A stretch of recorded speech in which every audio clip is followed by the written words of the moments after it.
Welcome to Radio Mirchi 98.3 FM Kolkata's audio presentation with Russell. কিছুই জানেন না আমরা কত বড় সমস্যার মধ্যে দিয়ে যাচ্ছি।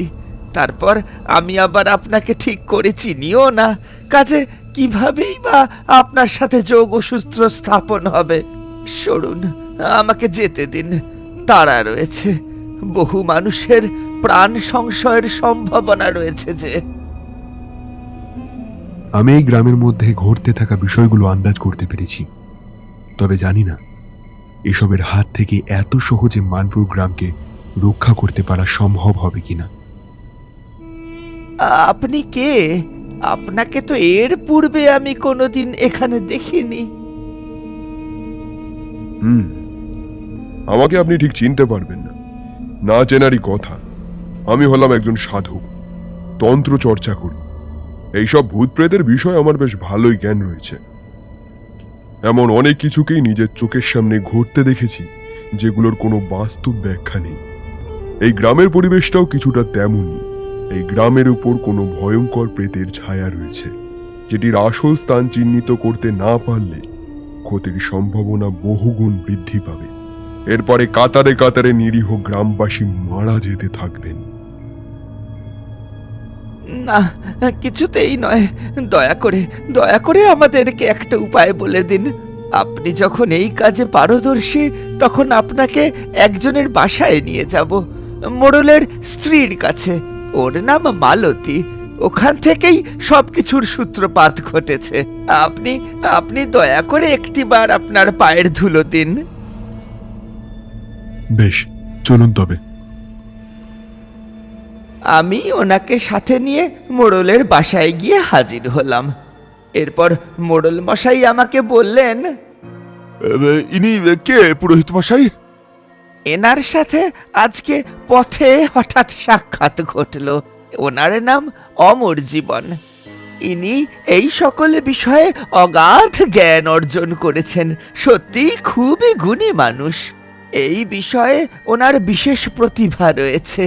না হলে না দেখে এত কথা উনি কোনোভাবেই বলে দিতে পারতেন না।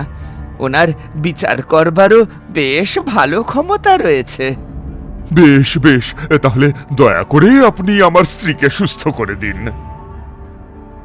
আমি চেষ্টা করতে পারি মাত্র, বাকিটা ঈশ্বরের উপর। অমর জীবন মালতীর ঘরে প্রবেশ করতেই সে অমর জীবনের দিকে তাকালো। সকলেই দেখলাম মালতীর চুল একেবারে উস্কো খুস্কো। সে একটা মরা বিড়ালকে ধরে চিবিয়ে চিবিয়ে খাচ্ছে। সেটি দেখা মাত্রই আমার একেবারে গা ঘিন ঘিন করে উঠল। এমন সময় অমর জীবন একটা শিশি বার করলেন। সেটির মধ্যে থেকে সামান্য কিছুটা গঙ্গার জল নিয়ে মালতীর দিকে ছিটিয়ে দিতেই দেখলাম মালতী চিৎকার করে ওই বিড়ালটিকে হাত থেকে ফেলে দিল। এরপরে অমর জীবনের দিকে রাগান্বিত দৃষ্টিতে তাকিয়ে বলল, তোর এত বড় সাহস, তুই আমাকে বিরক্ত করলে? আমার খাওয়ার সময় যদি কেউ আমাকে বিরক্ত করে, তাহলে আমি তার সাথে কি করি জানিস? তুই দেখ দেখ এবারে কি হয় তোর সাথে, দেখ।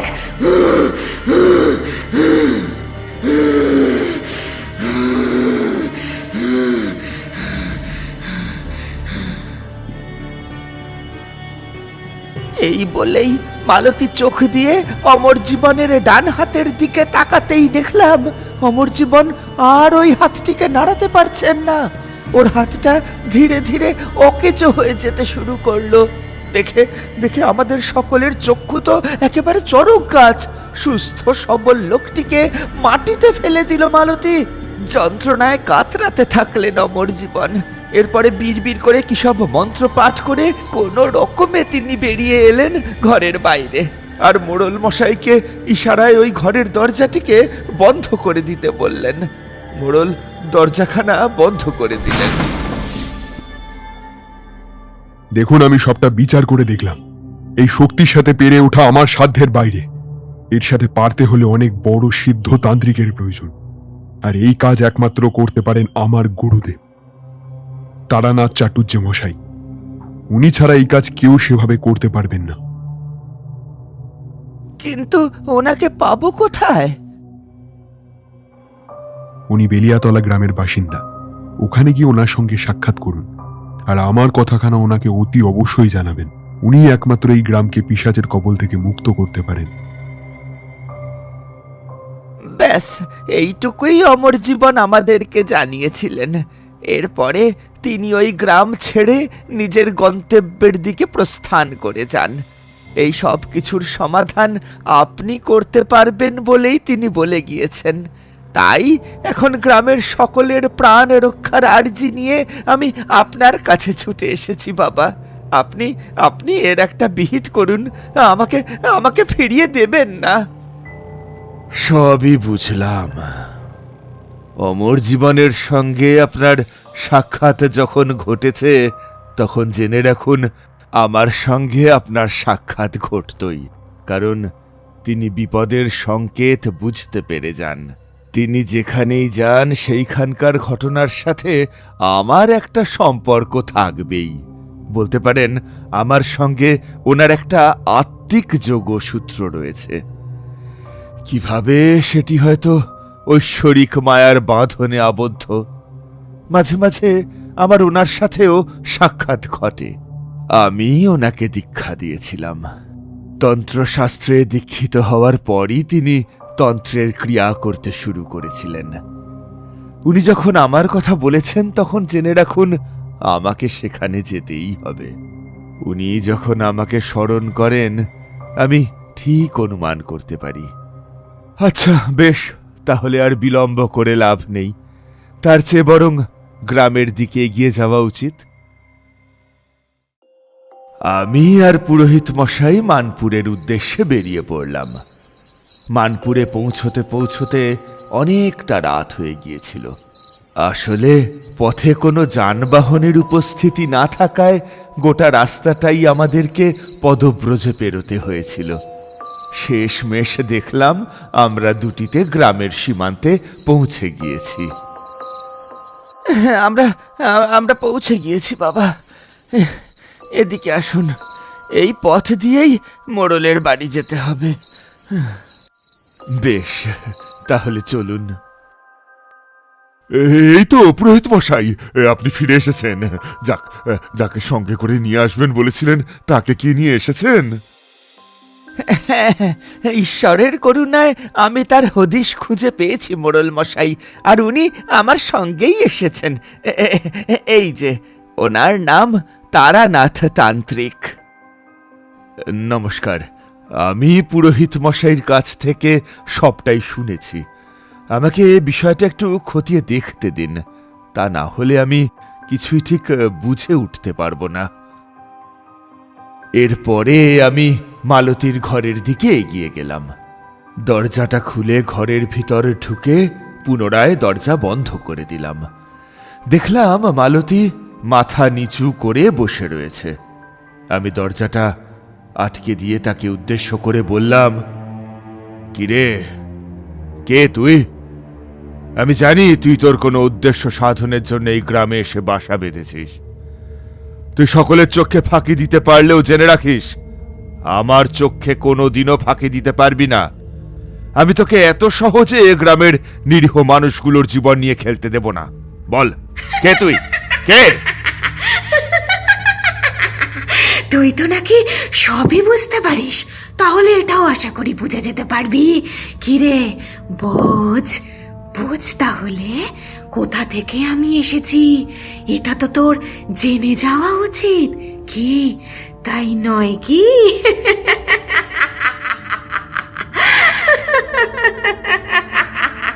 আমি দেখলাম ওই প্রেতিনী আমার সাথে ভনিতা করে চলেছে। আমি সেখানে সময় নষ্ট না করে বাইরে বেরিয়ে এলাম। এরপরে মোড়ল ও পুরোহিতকে কিছু না বলেই বাড়ির বাইরে গেলাম। তারপরে গ্রামের এক প্রান্ত থেকে অপর প্রান্তে পৌঁছে গেলাম। কোথাও যদি কিছুর একটা হদিশ খুঁজে বার করতে পারা যায়, কিন্তু আমি সেভাবে কোনো সংকেতই খুঁজে পেলাম না। একটা সময় একটা গাছের কাছে এসে বসে পড়লাম। রাত তখন বেশ গভীর। গাছের দিকে তাকাতেই টনক নড়ল। সেখানে একটা কুণ্ডলি পাকানো ধোঁয়া একদিক থেকে আরেক দিকে যাচ্ছে। ব্যাপারটা দেখে আমারও একটু অস্বাভাবিক বলে মনে হলো। সামনের দিকে তাকিয়ে দেখলাম দিগন্ত বিস্তৃত শস্য ক্ষেত বিরাজমান। ওই ফাঁকা জায়গাটির থেকে কেমন একটা পোড়া পোড়া গন্ধ আমার নাকে ভেসে আসতে শুরু করলো। ও দাদা, আরে ও দাদা, একটু দাঁড়ান। আমাকে ডাকছেন কেন? আর এত রাতে সাইকেলে করে আপনি বা কোথায় যাচ্ছেন? আমি এই গ্রামের স্কুলের মাস্টার। আপনি কি? আপনাকে তো এত আগে এই গ্রামে কোনোদিনও দেখিনি। তাছাড়া এত রাতে এই গাছতলায় দাঁড়িয়ে কি করছেন? জানেন না সন্ধ্যার পর এই দিকে কেউ আসে না। এইখানেই তো সেই বিপদটা ঘটেছিল। মালতী মানে মোড়লের স্ত্রী এখান থেকে বাড়ি ফেরবার পরেই তো ওর শারীরিক অবস্থার অবনতি ঘটতে শুরু করেছিল। শুধু তাই নয়, এই অসত্য গাছটা বহু বছরের পুরনো। এই গাছটাকে অশুভ বলে মনে করা হয়। আমাদের এমনটাই ধারণা, এই গাছটার কোনো একটা দোষ অবশ্যই রয়েছে। যান যান, তাড়াতাড়ি এখান থেকে পালিয়ে যান। বেশ বেশ, অনেক ধন্যবাদ আমাকে এত কিছু বলবার জন্য। তবে ভয়ের কোনো কারণ নেই, কারণ আমি একজন সাধক। মৃত্যুর ভয় আমি পাই না। লোকটি আমার সামনে দিয়ে সাইকেলটিতে প্যাডেল করে তাড়াতাড়ি চলে গেলেন। আমি বুঝলাম তিনি নিশ্চিত রূপেই কোনো বিপদের সংকেত পেয়েছেন, না হলে এমনটা আমাকে বলতেই বা যাবেন কেন। দেখলাম ওই গাছটির বেশিরভাগ পাতা কালো বর্ণ ধারণ করেছে। সাধারণত কোনো গাছে কোনো কালো ছায়ার বাস হলে তবেই ওই পাতাগুলির বর্ণ কালো হয়। সেদিন রাতে আমি ঠিক কিছুই বুঝতে পারলাম না। ফলে সব কিছু দেখে আবারও মোড়ল মশাইয়ের বাড়িতেই ফিরে এলাম। ফিরে মোড়ল মশাইকে উদ্দেশ্য করে বললাম, আমি এই মুহূর্তে তো তেমন কিছুই দেখতে পাচ্ছি না, তবে আমার মনে হচ্ছে ওই গাছটির সাথেই এই কালো ছায়ার একটা যোগ রয়েছে। সেটা অবশ্য সময় বলে দেবে কিসের থেকে কি ঘটেছে। সেদিন রাতের বেলায় আমি মোড়ল মশাইয়ের বাড়িতেই বিশ্রাম নিচ্ছিলাম। রাত যখন প্রায় 2টো বাজে, তখন দেখলাম মালতীর ঘরের দরজাটা আপনা থেকেই খুলে গেল। মালতী সেখান থেকে বেরিয়ে সদর দরজার দিকে এগিয়ে যেতে শুরু করলো। আমিও অপেক্ষা না করে মালতীর পিছু নিতে শুরু করলাম। এগিয়ে চললাম। দেখলাম আবহাওয়ার অবস্থা একেবারেই ঠিক নেই। জোরে জোরে বাতাস বইতে শুরু করেছিল, ঝড় উঠল। মালতী গিয়ে দাঁড়ালো সেই গাছটির সামনে। আমি তো দেখে একেবারে অবাক। দেখলাম মালতীর শরীরের ভিতর থেকে একটি কালো ধোঁয়া বেরিয়ে গিয়ে গাছের সব থেকে বড় ডালটির কাছে পৌঁছল। মালতীর শরীরটা অচেতন হয়ে মাটিতে পড়ে গেল। তারপরে ওই কালো ধোঁয়াটি একটি ভয়ঙ্কর প্রেতিনীর মূর্তি ধারণ করল। সেটা দেখা মাত্রই আমার সন্দেহ একেবারে নিশ্চিত সিদ্ধান্তে পরিণত হলো। আমি যা ভেবেছিলাম সেটাই হলো, অর্থাৎ একটি প্রেতিনী এই গাছটির উপরে কবজা করেছে। এটাই হলো তার আসল বাসস্থান। এই গাছটিকে যদি সংস্কার করা যায়, তাহলে ওই প্রেতিনীও এখান থেকে সরে যেতে বাধ্য হবে। না হলে এই গ্রামকে আর কোনোভাবেই মুক্ত করা যাবে না। মালতী ফিরে এলো বাড়িতে। সব কিছু স্বাভাবিক হয়ে গেল। সকালে আমি মোড়লকে বললাম, আমি সবটাই আন্দাজ করে ফেলতে পেরেছি। একটাই উপায় রয়েছে এই সব কিছুর সাথে মোকাবিলা করবার, আর সেটি হলো ওই বৃক্ষের সংস্কার। অশ্বত্থ গাছটিতেই বেষ্টন করে রয়েছে কালো ছায়া। এই ছায়াটি অজান্তেই এই গ্রামের বুকে এসে ওই গাছটিতে আশ্রয় নিয়েছে। এর আদৌ কোনো উদ্দেশ্য রয়েছে কিনা আমার জানা নেই, তবে এটুকু বলতে পারি, এই গ্রামটিকে শান্তিতে থাকতে দিতে চায়নি সে, তাই এখানে এসে উপস্থিত হয়েছে। এর সাথে মোকাবিলা করলে হার নিশ্চিত। যদি সত্যিই একে গ্রাম থেকে উচ্ছেদ করতে হয়, তাহলে ওই অশ্বত্থ গাছটির সংস্কার সাধন করতে হবে, তবেই এর একটা বিহিত ঘটা সম্ভব। বেশ, আপনি যখন বলছেন তখন আপনার কথাতেই আমার পূর্ণ বিশ্বাস রয়েছে। আমরা আপনার সাথে রয়েছি। কিভাবে ওই বৃক্ষের সংস্কার করতে হবে যদি একটু বলেন। বিষয়টা যতটা সহজ ভাবছেন ঠিক ততটা সহজ নয়। আপনার স্ত্রীর শরীরটিকে আশ্রয়স্থল বানিয়েছে ওই প্রেত। আপনার স্ত্রীকে যে করেই হোক ওই গাছের কাছে নিয়ে যেতে হবে। তারপরে আমি এক বিশেষ তান্ত্রিক ক্রিয়ার মাধ্যমে আপনার স্ত্রীর শরীর থেকে ওই প্রেতটিকে বাইরে বের করে আনব। সেটি তখন ওই গাছটিকে আশ্রয় করতে বাধ্য হবে, কারণ এই সকল প্রেতেরা শরীর খুঁজতে থাকে। কাজেই মালতীকে ছেড়ে দিয়ে সে অন্য কাউকে আশ্রয় করতে চাইবে, কিন্তু আমার মন্ত্রের শক্তির দ্বারা সে কারোর শরীরের ভেতরেই প্রবেশ করতে পারবে না। অগত্যা তাকে ওই বৃক্ষটিকেই আশ্রয় করতে হবে। বেশ, তাহলে এরপরে আপনি যেভাবেই হোক নিজের কাজগুলো করতে থাকুন বাবা। আমি গ্রামবাসীদেরকে সাথে নিয়ে আজকে একটা ফোন দিয়েটে মালতীকে ওইদিকে নিয়ে যাওয়ার চেষ্টা করব। না, মালতীকে নিয়ে যাওয়ার কোনো প্রয়োজনই পড়বে না, কারণ মালতী নিজেই ওই গাছের কাছে যাবে। ওই জায়গাটি তাকে টানে, কারণ সেখানেই যে সে নিজের আশ্রয়স্থল বানিয়েছে। তাই নির্দিষ্ট সময়ের অপেক্ষা করতে হবে আমাদের। মালতী ঠিক নিজের সময় মতন সেখানে গিয়ে হাজির হবে। বেশ বেশ, আমি তাহলে পুরোহিত মশাইকে খবরটা দিয়ে আসি। রাতের বেলা ওনাকেও প্রস্তুত থাকতে বলবো। বেশ, তাহলে আপনি বরং তাই করুন। রাত হয়ে গেল, বেশ গভীর রাত। আমার সন্দেহই একেবারে সঠিক প্রমাণিত হলো। মালতী রাতের অন্ধকারে ঘরের দরজা পেরিয়ে বাইরে বেরোলো। আমরাও সকলে ওকে অনুসরণ করতে লাগলাম। চুপি চুপি ওকে লক্ষ্য করে এগিয়ে গেলাম। আমাদের সকলের হাতেই ছিল একটি করে মশাল। প্রেতেরা আগুনকে বড্ড ভয় পায়, তাই সহজে আগুনের কাছে আসতে পারে না। দেখলাম মালতী ঠিক ওই অশ্বত্থ গাছটির কাছে এসেই দাঁড়িয়েছে। এরপরে সে মাথাটাকে ঝাঁকালো। তারপরেই দেখলাম ধপ করে একটি শব্দ করে তার শরীরটি পড়ে গেল মাটিতে, আর তার শরীর থেকে বেরিয়ে এলো এক ভয়ঙ্কর প্রেতিনী। কি বিকট তার চেহারা, কি বিকট তার হাসির শব্দ! আমি যে এই গ্রামটিকে কবজা করে রেখেছি, আর আমার জন্যই যে এই গ্রামের সব ক্ষেত্রে ক্ষতি হচ্ছে, সেটা কেউ বুঝতে পারছে না, কেউ বুঝতে পারছে না।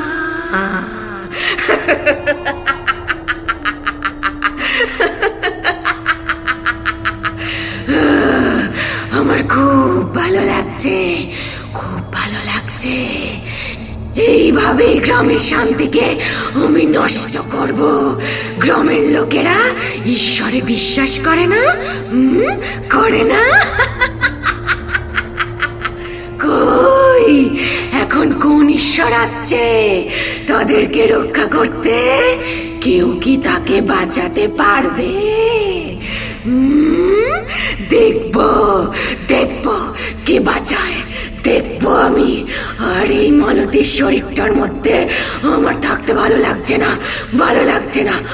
অনেক দিন তো থাকলাম, এবারে অন্য কারোর শরীর খুঁজে বার করতে হবে।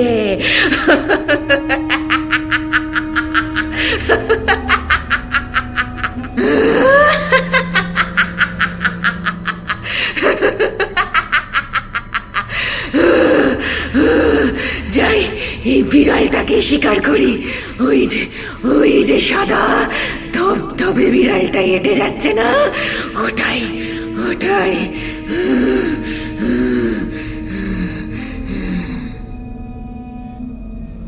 যেই না সেই প্রেতিনী ওই বিড়ালটিকে ধরতে যাবে, অমনি আমি মন্ত্র পাঠ করতে শুরু করলাম।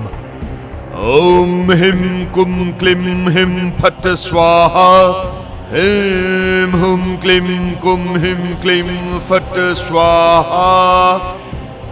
সাথে সাথেই এক নাগপাশের মধ্যে আবদ্ধ হয়ে গেল সেই প্রেতিনীর আত্মা। সেখান থেকে সে আর কোনোভাবেই বাইরে বেরোতে পারল না। কিরে, নিজেকে খুব চালাক ভেবেছিলিস তাই না? এইবারে তুই কোথায় যাবি, কিভাবে পালাবি? আমি তোকে এখান থেকে বেরোতে দেব না। আমি ঠিকই সন্দেহ করেছিলাম এই গাছটির উপরেই এসে বাসা বেঁধেছিস তুই। কি চাস তুই? বল, বল কে তুই? এই এই বলছি বলছি এভাবে মন্ত্র পড়ে আমাকে আর কষ্ট দিস না, ওদের ছাড়া কষ্ট দিস না আমাকে। খুব কষ্ট হচ্ছে আমার, খুব কষ্ট হচ্ছে। আমার নাম ছায়া, আমি মরেছিলাম অপঘাতে, বিষ খেয়ে মরে গেছিলাম আমি। আসলে বিয়ের খুব শখ ছিল আমার, জানিস, বড্ড শখ ছিল। কিন্তু আমার বর আমাকে গ্রহণ না করায় শেষমেশ মরতে বাধ্য হয়েছিলাম আমি। অপূর্ণ ইচ্ছে নিয়ে মরতে হয়েছিল বলেই আমি প্রেতিনীতে পরিণত হয়ে যাই। এবারে আমি মানুষের ক্ষতি করতে থাকি, ক্ষতি করতে থাকি। এতেই এতেই আমার শান্তি, এতেই আমার আনন্দ। তাই এই গ্রামে এসেছিলাম। এখানে এসে কোথায় বাসা বাঁধবো দেখে এই গাছটা নজরে পড়েছিল। ব্যাস, পেতনিদের কাছে অসত্য গাছের থেকে ভালো স্থান আর কি বা হতে পারে? কি বা হতে পারে বল? তাই আমি এখানেই থাকতে শুরু করলাম। এরপরে এই গ্রামের সুখী পরিবারগুলোর ওপর কুনজর ফেললাম। এদেরকে নিজের ক্ষমতার সাথে পরিচয় করাতে শুরু করলাম। সধবাদের জীবনগুলো নষ্ট করে বেশ শান্তি পেলাম।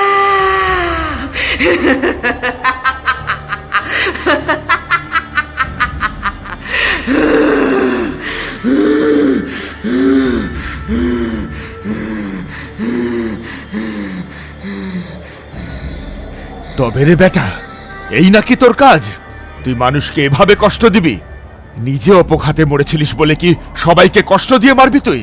দাঁড়া, এইবারে লঙ্কা পোড়ার ছ্যাঁকাকে দেখ কেমন লাগে, দেখি তুই কি করতে পারিস। ওরে বাবারে, ওরে বাবারে, ছেড়ে দে, ছেড়ে দে আমাকে, ছেড়ে দে বলছি। আমি কথা দিচ্ছি, আমি এই মানপুর ছেড়ে চিরকালের জন্য চলে যাব। আর আর যাওয়ার প্রমাণ হিসেবে এই অসত্য গাছের সব থেকে বড় ডালটাকে ভেঙে দিয়ে যাব। তাহলে হবে তো? হ্যাঁ, হবে তো? তাহলে শান্তি তো। এবারে আমাকে ছেড়ে দে, ছেড়ে দে রে, ছেড়ে দে আমাকে, ছেড়ে দে বলছি। ছেড়ে দে, ছেড়ে দে, ছেড়ে দে আমায়, ছেড়ে দে, ছেড়ে দে। বেশ, তাড়াতাড়ি আজকে ভোর হওয়ার আগেই এই গাছের সব থেকে বড় ডালটা ভাঙতে হবে তোকে, না হলে কিন্তু আমি তোকে চিরকালের জন্য এই বোতলের মধ্যে বন্দি করে ফেলবো। তুই তখন আর কোথাও পালাতে পারবি না। না না না না, আমি কথা দিচ্ছি, কথা দিচ্ছি, আমাকে বন্দি করিস না, আমাকে বন্দি করিস না। এই আজকের পরে আমি মুক্ত হয়ে যাব, আর কারোর কোনো ক্ষতি করব না, কারোর কোনো ক্ষতি করব না। কথা দিলাম, কথা দিলাম, আমি কথা দিলাম। এরপরে দেখলাম সেই অশ্বত্থ গাছের সব থেকে বড় ডালটি ভেঙে মর মর শব্দ করে পাশে পড়ে গেল, আর একটা বিকট হাসির শব্দ কানে এলো।